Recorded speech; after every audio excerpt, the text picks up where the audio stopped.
আমার মতো আচার পাগলে কে কে আছো বলো তো?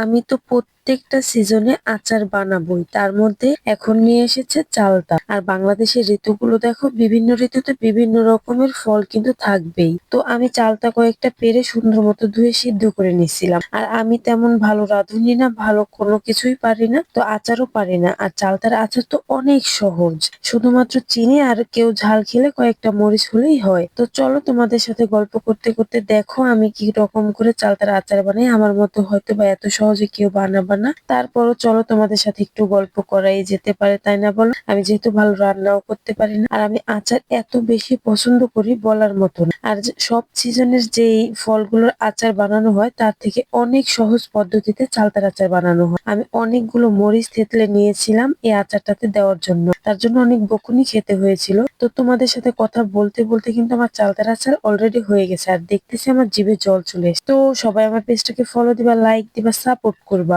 এটা কিন্তু আমার নতুন পেজ। আর দেখো আমার চালতার আচারটা কিন্তু অনেক সুন্দর আসছিল, কালারটা আর খেতেও বেশ দারুণ ছিল। আর কে কে আমার মতো চালতার আচার পছন্দ করো সবাই কমেন্টে জানিও। সবাই ভালো থাকবে, টাটা এন্ড টেক কেয়ার, আল্লাহ হাফিজ।